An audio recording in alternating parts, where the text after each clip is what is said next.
Avant de prendre la direction de Ellezelles, en plein cœur du pays des collines, nous avons décidé de nous arrêter ici, à la Maison de la Culture de Tournai, qui consacre une vaste exposition à Jacques Van de Wattijn, alias Watkin. Ellezelles qui rime donc très régulièrement avec Van de Wattijn, mais aussi avec étrange, car paraît-il, là-bas, eh bien, les sorcières hantent encore régulièrement les rues de la cité la nuit. Ce pays de contes et de légendes, eh bien, c'est à travers les yeux de Christian Pieman, artiste peintre sculpteur inspiré depuis toujours par Jacques Van de Wattijn, que nous vous proposons de découvrir.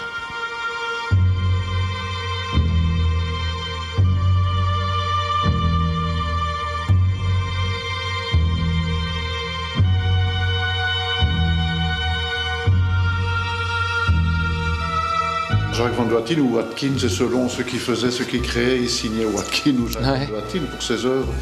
Et en fait, c'est un peu l'essence même, c'est l'essor du village, ce sont les origines de tout ce qu'on vit aujourd'hui, de tout ce qu'on connaît aujourd'hui. Ce parcours spectacle n'aurait probablement jamais existé sans Jacques Van de Wattijn.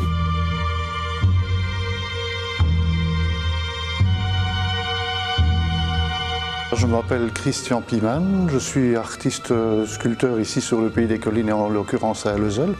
Je suis natif d'Ellezelles et comme j'adore ma région, eh bien, j'ai adoré tout ce que mon maître spirituel Jacques Van de Wattijn en l'occurrence avait fait et j'essaye de perpétuer ce qu'il a créé. Jacques Van de Wattijn, premièrement, c'est un instituteur, c'est quelqu'un qui va passer le jury central pour devenir professeur de dessin, qui va enseigner pendant de nombreuses années à l'Athénée Royal en Vin, et qui va d'ailleurs mettre les élèves dans le coup du folklore, parce qu'ils vont créer des masques, ils vont créer des géants, ils vont créer un tas de choses avec lui pour le savoir des sorcières et pour d'autres activités, et puis qui va faire tous les sorts du pays des collines. Watkins, ça c'est plus le sculpteur. C'est celui qui va créer le sentier de l'étrange, qui va créer de ses mains des bas-reliefs sur la cabine électrique, qui va créer un peu tout ce monde un peu fantastique dans des œuvres plus en 3 dimensions. C'est à travers son regard que vous avez décidé de nous faire découvrir 2 sites emblématiques de Ellezelles. Voilà, en fait 2 sites qui sont très, très emblématiques d'Ellezelles parce que chers à mon goût aussi, puisque c'est naturellement des sites où l'empreinte de Watkin y est très forte, c'est le Jardin des Pierres, et l'empreinte de Jacques Van de Wattijn y est très forte, c'est une de ses premières actions, c'est le Moulin du Cas-Sauvage. Voilà la sorcière, très important parce qu'elle va porter chance pour la journée, hein, naturellement.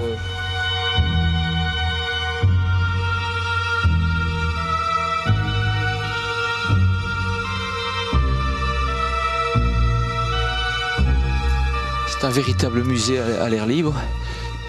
Exactement. Voilà, des sculptures habitables, un ensemble de figures mi-vivantes hein, qui jouent avec la lumière, comme on peut l'observer ici aujourd'hui, et puis qui racontent aussi tout un passé. Hein. On a de l'archéologie, on a de l'histoire locale, on a de l'histoire régionale, le pays des collines en l'occurrence. Les jeux avec la bourrloure, les contes, les légendes, et puis alors le folklore renésien, un peu avec tout ce qui est les bommels et le firtel. Donc c'est un peu un melting pot un peu de tout ça, et c'est aussi ça qui fait un peu le folklore qui naturellement est un peu à cette mode-là.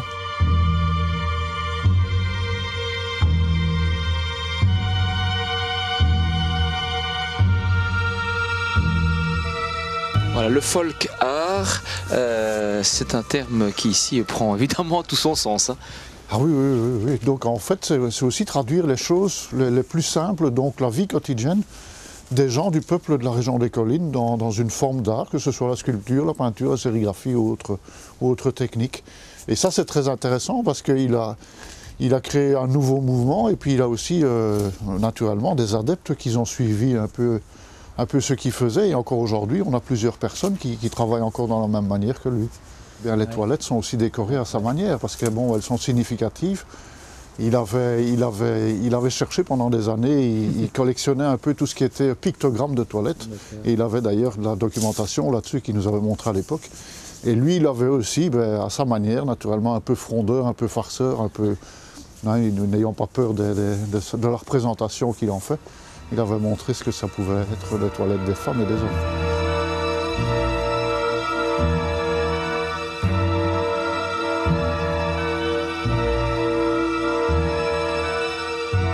il y a toujours des traces de visage humain, même si on reste dans l'étrange. Il humanise beaucoup, hein, effectivement, donc on retrouve toujours cette symbolique, si c'est humanisé en diable ou en sorcière, peu importe, mais dans le mystère en tout cas. Oui. Et effectivement, il estime que toutes ces œuvres sont vivantes, hein, donc ça veut dire que même les chocs, elles sont transposables en humain qui marchent en rangée. Dans ces tableaux, on le voit très souvent. Et ça, c'est assez réussi, effectivement, il a mis tout en vie.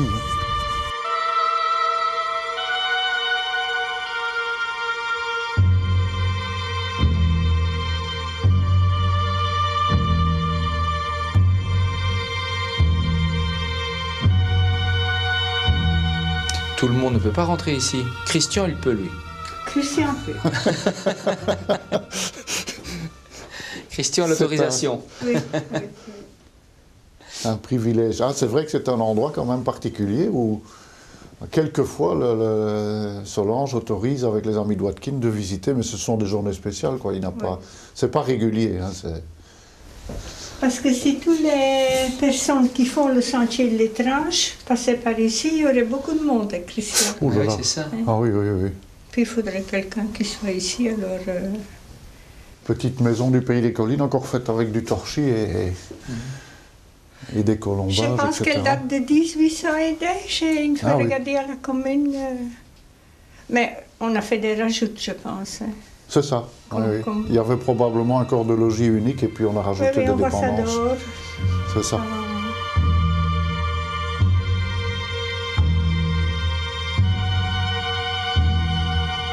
Moi, je dessinais déjà un peu à l'époque, en 1976. Et qui vient visiter l'exposition? Eh bien, Solange et Jacques. Moi, j'en avais, comme je disais, j'en avais presque peur de Jacques parce qu'il m'impressionnait tellement. Et c'est le premier qui m'a acheté un tableau, Jacques Van de Wattin. Ça, c'était extraordinaire. Et c'est celui-là? Et c'est celui-là, ce petit tableau, qui est toujours là. Exactement. Et un jour, il a ressorti dans les années 90 et il m'a montré ce tableau. Moi, je ne m'en souvenais plus très bien, il m'a raconté ça. Et effectivement, c'était ce tableau. Signé, oui. Et voilà. Et ça, vous savez lire ça?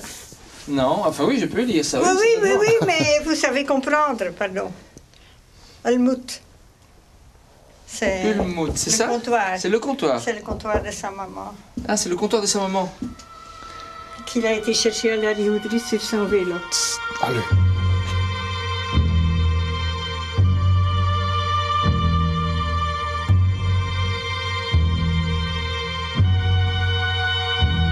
Le géant ailé. C'est un peu la genèse aussi de tout ce que Jacques Van de Wattin a créé sur Elzel. C'est une des premières actions qu'il a faites, c'est de sauver ce moulin de la casse. Il était destiné à planche à brûler tout simplement, à être détruit dans les années 50 pardon. Et il a réussi. Et de nos jours, eh bien, ce monument qui fait un peu la fierté de tous les collinards, eh bien, il moue encore le grain à l'occasion.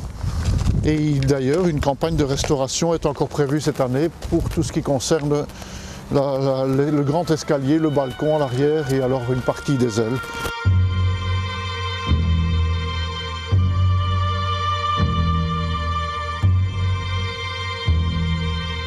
Moulins à eau, moulins à vent qui ont évidemment été très présents tout au long de l'histoire d'Elzel et de ce pays plus vaste, de ce pays des collines. Voilà, exactement. Et rien que sur Elzel, eh bien, nous avions, au début du siècle dernier, il y avait 8 moulins à vent, dont 3 en bois comme celui-ci, et d'autres avec des fûts en pierre et en briques comme à Ostich actuellement. Et puis des moulins à eau aussi, naturellement.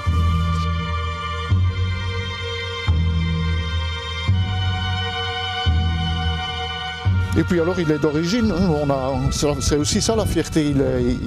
Toutes les pièces qu'il assemble, pratiquement tous les éléments principaux comme le grand estac, eh bien, c'est encore des pièces d'origine. Les autres ont été remplacés naturellement. Mais toute cette pièce-là, eh bien, le fût qu'on voit ici en de chêne, eh bien, il date du XVe siècle. Et il a bravé quelques tempêtes assez sérieuses. Hein. Il y a une tempête très importante qui a eu lieu au XIXe siècle et certains clochers des églises dans les environs sont tombés. Et lui, il a résisté à tous ces vents jusqu'à présent.